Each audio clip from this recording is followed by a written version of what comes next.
Hello and welcome to the latest episode of Stories from the Pack. Stories from the Pack, the series where we take a trip down memory lane, or should that be Molyneux Way, as we share our experiences of following the Wolves. On this episode, I'm delighted to be joined by someone who'll be familiar to the Wolves family, former head of media at Wolves, Paul Berry. Paul, how are you doing? I'm very well, thanks, Hoops. How are you? Yeah, really good, thank you. Really good. So, how's things for you at the moment in these testing times? Yeah, it's not too bad, mate. Doing a lot of work from home, obviously. I think as a lot of people are, which it's good that I've still got work really in this sort of area. But yeah, there's a lot of people far worse off than me. So yeah, let's hope they can kind of get it all under control at some point, mate. And with these horrible figures every day, but yeah, fingers crossed. Yeah, no, absolutely, and I think just to touch on that really, in a sort of negative, not a negative, but I guess, but in these tough times, shall I say, there are some positives from this situation. I think one of the positives that I've seen, and something you've been involved in as well, Paul, is how the community comes together. I think with Wolves, when we talk about Wolves, it might sound a little bit twin, a little bit cliche when we talk about one pack, but I just think it's so appropriate at the moment because I think what we've seen is a lot of fans coming together and just one of the many ways the fans and people associated with the club like yourself and former players have come together is in fundraising for the NHS. So could you just, for those who perhaps aren't aware, talk to us about the recent fundraising that and how you got involved in that? Yeah, absolutely, mate. I mean, I think you're spot on with this kind of the way Wolves as a club and the fan base always help each other out. Mm. So I think what happened is obviously the first team were doing they had made a substantial donation to the New Cross Hospital, to the Royal Wolverhampton NHS Trust, and obviously Fosen had been doing a lot of stuff as well with the donation of PPE equipment and masks, etc. And it was basically, I mean, Carl Henry, who I worked with pretty closely at Wolves for many years.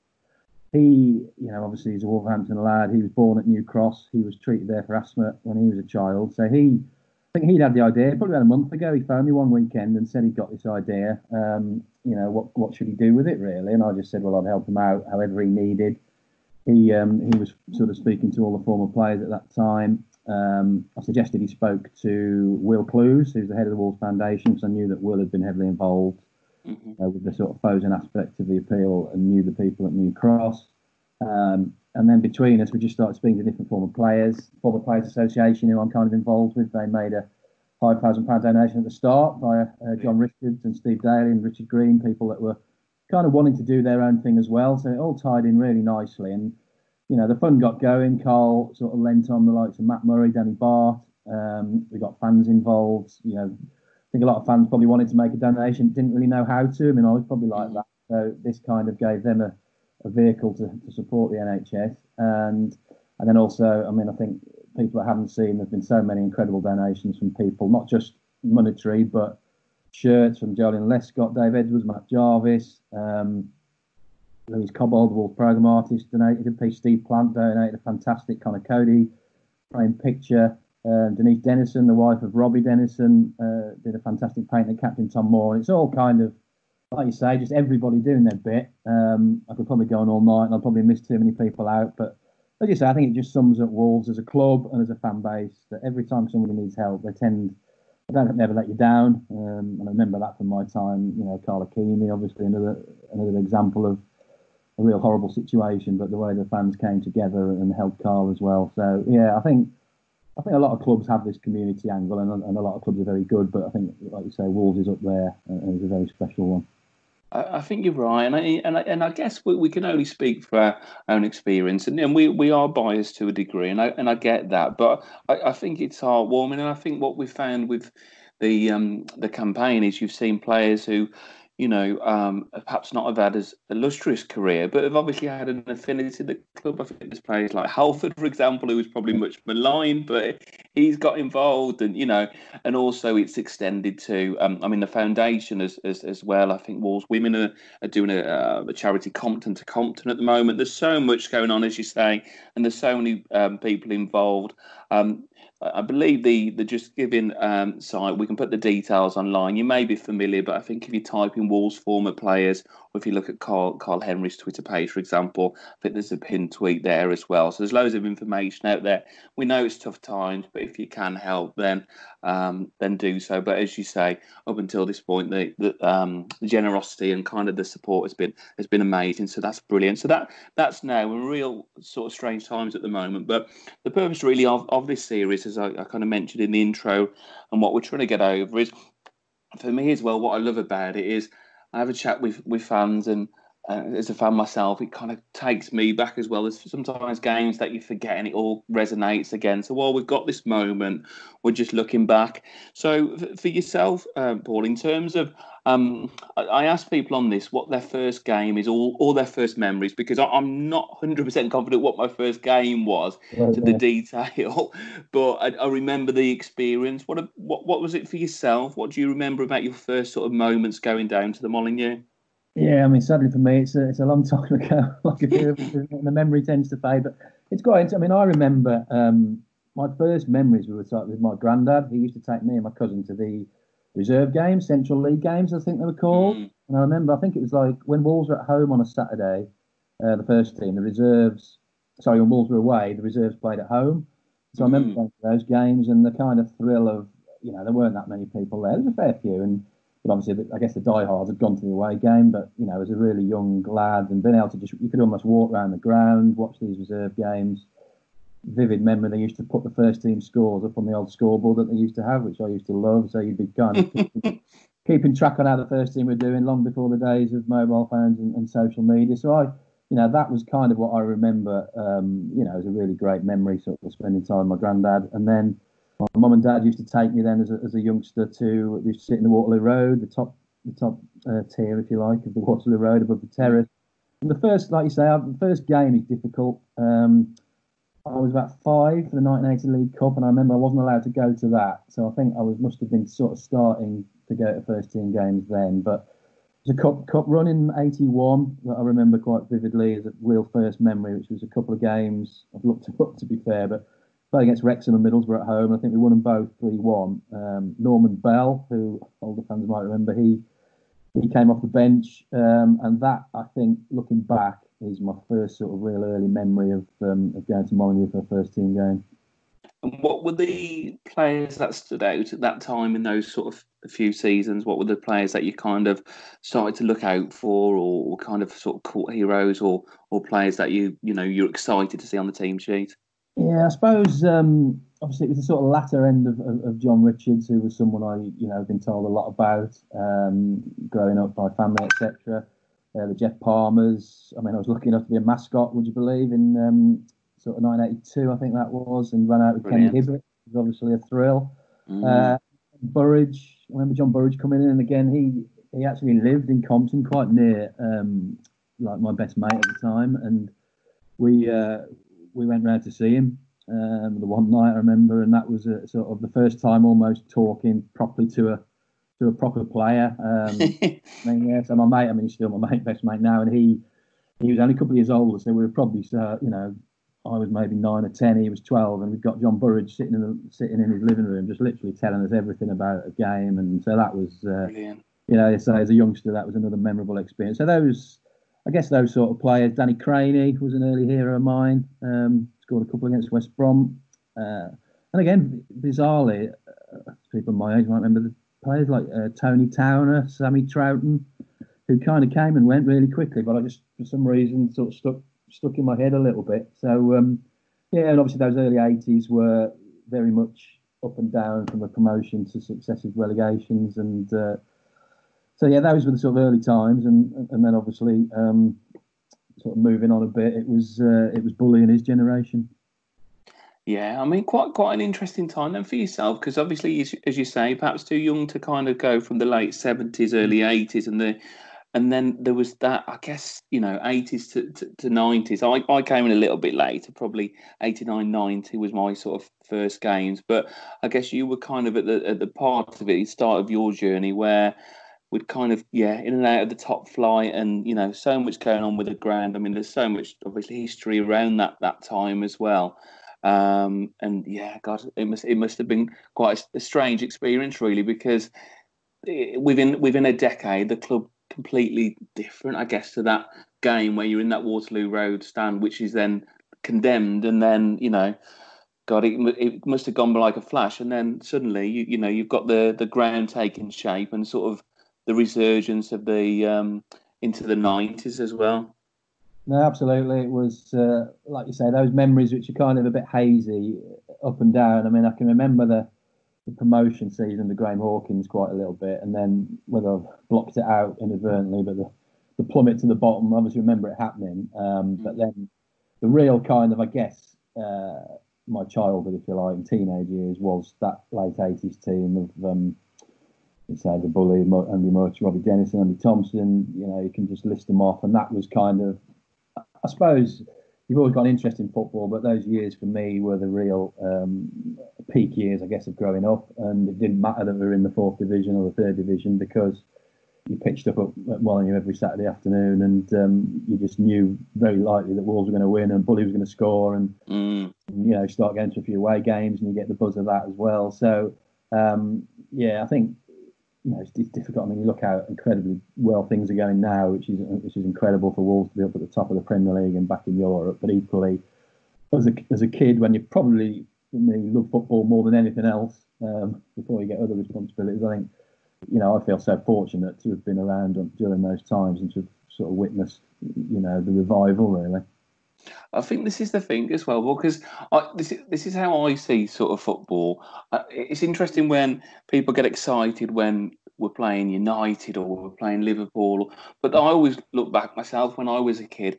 It was never really about who we were playing, if that makes sense. And because I think as a kid, when you get into it, it was the fact I'm going to the game. My dad's going to take me to the game. He's going to take me to his pub. I'm going to see something which is completely. It feels like a different world that I shouldn't really be entitled to outside of my house. And to me, it didn't matter because I was going and we were, as I say, I was going when really we were just about coming back up 89, 90. Yeah. And, I remember sitting in the red seats and, there wasn't a stand opposite. And the football wasn't particularly great other than the fact that you saw Bully come on and he did his trademark run to the centre circle and so, and it was, do you know what? It wasn't so much about. So I love it now, and it's amazing now, and I love it. But I think what's interesting here is, like you say, that there are great times. You appreciate how good the team is now, but it's kind of like that hook when it gets you. It kind of it's not. It's more about the experience, isn't it, and sort of the feel of that time. Absolutely, yeah. And I think it's almost like as well the experiences you have and the ups and downs almost prepare you for what's happening now. I think if it's come through, I guess people growing up now will think it's always been like this. But you're absolutely right. And there's sort of from my mum and dad taking me, which was obviously brilliant, to then as a teenager going with my mates on the South Bank, and just like as you say, school during the week, you were just building up to a home game really, and just the thrill of that Saturday afternoon and of watching that team was just as you said, experience. And then it moves on into then going with your mates, having a few beers, and the time when Wolves probably weren't obviously nothing like what they are now. So you were going for the day, not really sure what the result was going to be. Having a great time with your mates, having a few beers. If you won, fantastic. If you didn't, well, you're still going to have a good time. And it was still the football, and it was still, just a great release from everything else. So I think it's the beauty of being a football fan, isn't it? Really, that it's not.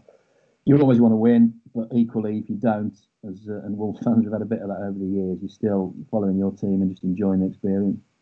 Brilliant. And you mentioned sort of in there about going on to away games. What were your highlights? It doesn't have to necessarily be early doors, but what about your favourite sort of away grounds to visit? Obviously, I'm imagining sort of from a professional point of view, you went to a lot of grounds, and also as a fan. But what are sort of your standout sort of away games? Were it the sort of the old school terraces back in those times, or was it sort of I guess it's different to how things are now? But what stands out sort of as an away day experience for you? I think, in those early years, it was, again, going on the terraces and sort of it's just a completely new experience, isn't it? And also, I was thinking this earlier today, that as much as we kind of think we've had it bad with fortunes of the team over the years. I was looking back, and still some incredible away games. Probably just before, as you say, just before you sadly missed it, the Albion away game in '89. With Bully's last minute winner, quickly followed by Newcastle that New Year's Day. To have those two within sort of 3 months of each other, it was incredible. And to be, as you say, to be on the terraces. I mean, I used to go. Again, I was only 14, 15 then, so we'd go on probably the only way I was allowed to go was to go on the official coaches. But again, you'd have a group of you, and it would just be such great fun. So so those from the early days, those terraces, and then I guess I was, as you say, fortunate enough when I was working both at Birmingham Mail and at Wolves to then go to all these grounds again, as working for the press and a bit higher up the pyramid. So. Yeah, it's. I've been fortunate really to get the rich tapestry of all four divisions, very different experiences. But yeah, I mean, and again, going with the press, I mean, it's probably all the ones you'd expect. The Liverpool's, Manchester City now, Arsenal's. It's just, it's difficult to believe that their football stadiums sometimes are so, they're so amazing, and the experience you get as a press person, how you looked after as well, is phenomenal, really. Yeah, I've seen some of those pictures. I think when I've seen people online of some of the catering, and it's kind of like it's like you've got Michelin star restaurants, haven't you, within grounds now? I think it's crazy, but that's as lovely as it is, and it's kind of like I can probably be a bit nostalgic, and I remember sort of going to Grimsby away, how cold that was and stuff like that, and then. But then it's lovely to have that other side of that experience, and I think it is a little bit cliche, but it does make you appreciate, like you say, the those times as well, and they're all good in their own individual ways. Did you go to? Sorry, just almost taking up your point. I say all that, and then literally from a work point of view, that League One season was as good as any, and that was again. You probably get spoiled as a press person, but we were going into grounds where the facilities weren't great, but we absolutely loved it. The 2 or 3 of us that used to go, and I'm sure the fans did as well. I mean, that was an incredible season, wasn't it? And fans taking over the home grounds and sort of that team again. That were, again, another special one I think to be remembered. So I think it's difficult to say which is better, really. You enjoy the luxury of some, but I mean that season as well, I found absolutely fantastic. Yeah, I think that's the thing. Really, it was going from like the double dip as it was, and kind of that resurgence. And I remember the first game at Preston away, and we must have took 5,000, and I remember going to that game, and then I remember, I suppose it was the fact that you could get a decent allocation for some grounds, some not, like Burton, but you could pay 20 quid for a ticket. And I guess when we'd come out of the Premier League, it was like, although we wanted to get back there. That was great, but that was also about what was happening off the pitch as well, wasn't it? It was sort of the feel-good factor was back, wasn't it? Really, there was such a good atmosphere in that season, I think. No, absolutely, and I mean Preston. I remember, and as you say, having kind of worked at the club for those 2 years through the double dip that summer, which you're obviously a little bit worried about how it's going to go. Literally jobs. I think people had to leave the club behind the office staff. You worry about your own job to a degree, and that summer was such a pivotal one. And then for Kenny to come in and do what he did, and that Preston game. I mean, we sat in the press box, and I think Rob Edwards was sat next to me. I think he was maybe co-commentating with Mikey Burrows, I think, for Beacon or something before his time at Wolves. And there was that war just at the end of the warm-up. I think it was something Joe Gallen had started with Sam Ricketts. We'll go and thank the fans. And I think it was just weird because we were looking down and you heard the roar, and it's one of those, what's happened? And you looked up and it was just all, literally, I think every Wolves fan on their feet. And I don't know, even as a fan, and it was just that pride. You just thought then that's kind of Wolves fans saying, right, a horrible couple of years, and that's gone behind us. We've had all the dissent, we've had all the arguments. Let's go again. Let's get behind these boys. And again, I think it just sums up what we said at the start about the NHS. I think it's probably a bit comparison, but I do think Wolves fans they'll always give you a chance. You know what I mean? As bad as things have got, this was a new team, and we were willing to get behind them. And obviously, as things turned out, it was just a fantastic season. And I think it's worth us discussing this because I think looking back, you're talking there, and I was thinking, actually, that was a hell of a bookmark moment, really, because if that first game could have gone a little bit differently, or that mood would have changed, I'm interested with. Do you think people within the club were kind of a bit like, because kind of the fans and the connection wasn't there for a number of reasons? Do you think there was? How can I put this? Do people not within the club think, oh, what's the reaction going to be like? Are they still falling out with us sort of thing? And was it just that relief to say they've gone right, new slate, we're here together? Yeah, no, I think you're right. I think, I mean, they obviously knew that. I mean, I think it was Jez and Kevin Thelwell had led the recruitment. Obviously, with Steve Morgan's backing, I think they knew they'd got a really good, head coach. Obviously, a really solid and good head coach. And Kenny, obviously, there were some decisions with the bomb squad, as it was called, which a few of those took us by surprise as well. But when you look back, you can see why it was done. And I think throughout that summer, you could see how meticulous Kenny was, and you could see what he was doing. And so there was a lot of, I think, confidence in him that they'd really got the right man for the job. But then equally, it doesn't guarantee results. And as you say, you look back, and again, I'm sure the fans would have allowed for a little bedding in period and maybe a month or so things hadn't gone well. But equally, because of what had gone on before, I mean, crumbs. Probably far-fetched now, but Wolves have gone through the divisions before, and there's nothing to say that if things hadn't gone well, there could have been a difficult season as other big clubs have had in that division. So no, I think you're right. I think it was a really key period in the history, which has probably led to where we are now. But at the same time, I'd say they certainly knew that in Kenny they've got someone that could ride the storm. He had to ride one or two while he was at Wolves, but you say such a professional, such a really good, coach in the way he got that team playing.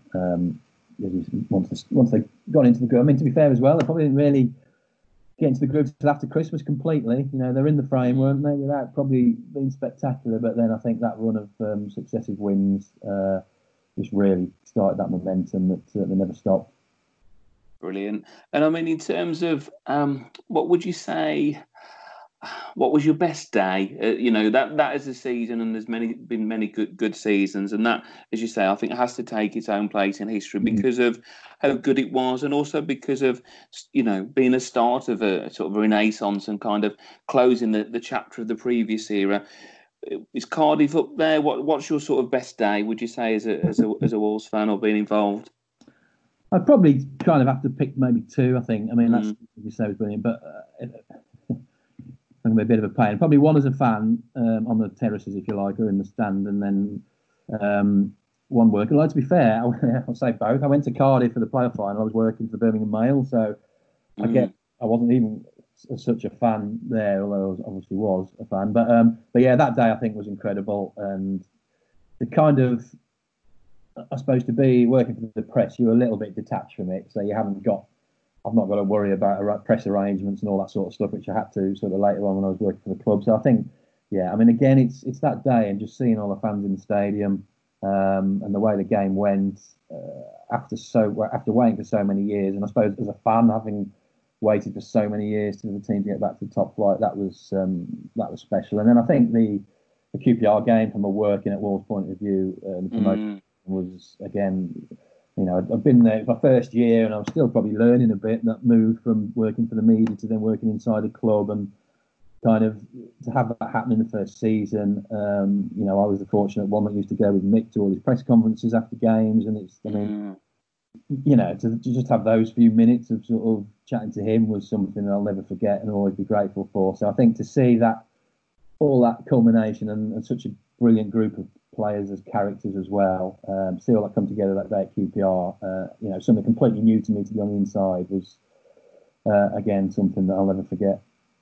That's the thing, I guess, really, isn't it? Because I guess first and foremost you're a fan, and then, as you say, when you take that sort of official role, is it different? I guess it's different in terms of you've got your fan emotion, but have you also got sort of your work head where you kind of think, well, this is great, but what's going to happen? Or this isn't great, and then does that kick in? I guess it's kind of a mixture of emotions. I guess it does. Yeah. No. Again, and I think when you're a fan and say you can have a few beers, you can enjoy the game, and then at the end of it, you can go home and have a moan, or you can celebrate. But no, certainly you can you're always thinking, I think, when you're working there, about what's going to happen next. And I think you're thinking, you remember what it's like to be a fan, so you want, you want the team to do well for all those fans that you've seen week in, week out, go to games.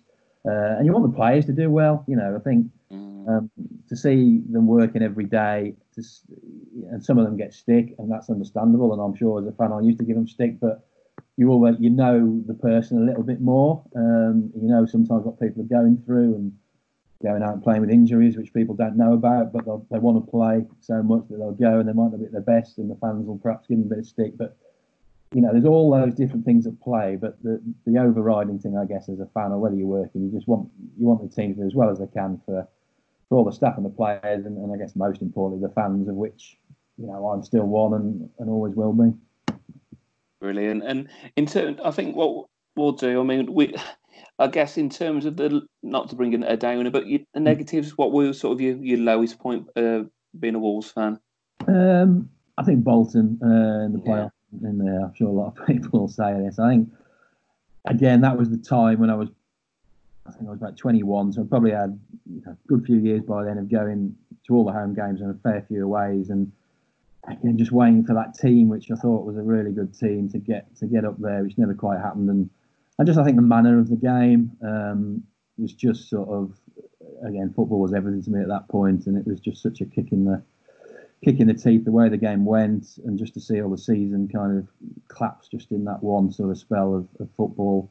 And it's a strange one. And you talk about sort of Watford in the cup semis, which again, I suppose now I took my lads and my wife came into that game as well, so that was just a brilliant experience. But again, the way that happened was just sort of devastating in a way, and I could almost see in my two lads, I mean, that was their Bolton, I think, because the age they are almost, they could see them trying to process it. My youngest wanted to, as soon as Watford scored their third, my wife had to take him out because you just didn't want to see them celebrate at the end. And those are the feelings as a football fan that you come up against, isn't it? And I guess as someone a bit older now, with other things going on, I could, disappointed as I was, you kind of accept it as a result, and we'll come again. But certainly, really enjoyed that day. But sort of Bolton, there's nothing enjoyable about that at all. And I think we got to the playoffs again, I think a couple of years later, but that one I think it took a long time to recover. And I think I'm sure many people you chat to about this, that'll be sort of up there as one of their worst days, I'm sure. Yeah, I mean, for me, I remember I was watching it at Molineux on the beanbag, and I mean, we won't dwell on it too much because we want to keep it positive and light. But it demonstrates the highs and lows, and as we talked about earlier in the chat, really also gives you appreciation of sort of the now and how good things are. But also, it's interesting because, as you say, I remember that, but I think I felt it more the Palace playoff, I think. But that was probably just at the point in my relationship with the club and my support. And I was a season ticket then. I was in the North Bank. I remember that atmosphere for that game, and I imagine it was built up to such a crescendo, and it was kind of like we're just there. Yeah. But then also, as you say, with the Watford game, that was a fantastic experience. And it was lovely because for years I went with my dad, and in recent times I've not been able to, but my dad came with us to Wembley, and that was lovely. And it was kind of like, this is tough, but the team's really good. Whereas I think those playoff ones, it kind of felt, well, I don't know if we'll recover. Whereas I think recently it's like, well, we're all right, but when you're a bit younger, you don't think of next season, you think of there and then. And for your kids, it's like, that's at that moment in time is just the worst, isn't it? But there's definitely Howard Luck stories back in the day, wasn't there? Like you say, you just think after there was nothing to really cling to because you thought it's going to be another really difficult season, as was proved, I think, with the way things panned out. But like you say, for Watford and the way the team are now, you just, tough as that day was, you just think, again, so many fans there, such a great experience, and there's going to be other chances, hopefully, within the next few years. So. Brilliant. And just finally, as we literally come to the present day, we know football's on pause at the moment, and hopefully when it's safe and we get the all clear to do so. Is this the best side you've seen, Paul, in terms of from following the club right now, or? As I say, I can't quite remember the one that. Well, I remember the team that won the League Cup in 1980, but I didn't see too much of them. So I think certainly for quality of football, the way they play, the quality of players, and the league position says that all. And Europe, I think it obviously has to be.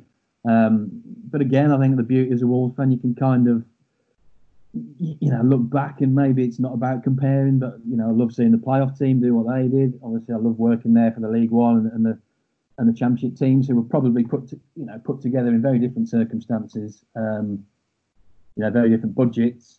But equally, I think you look at I think the fortunate thing for us, we've had managers that have really flourished in those different circumstances, from, Dave Jones for that kind of one-off game almost, through to Mick, the promotion in the Premier League, through to Kenny and the rebuilding, and then, Nuno, who's he's probably got the most resources, but then he's used them in such a brilliant way to take the team to another level.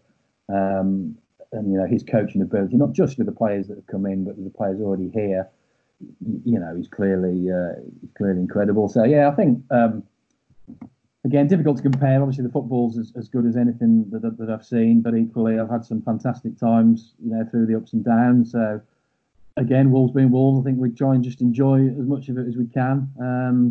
Look forward to the future. Hopefully, when football comes back, and see just how far this team can go. Yeah, brilliant, and really just finally from ourselves on the Fancast, just a very quick reminder of what we've got. As we talked about there, football is on pause, but we're still looking to bring out some content for you at the moment to get you through. So we've got the Alternative Hall of Fame, and we're continuing this series of stories from the pack. But for now, thank you to Paul, and thanks for listening, and stay safe, and we'll see you soon. See you soon. Cheers.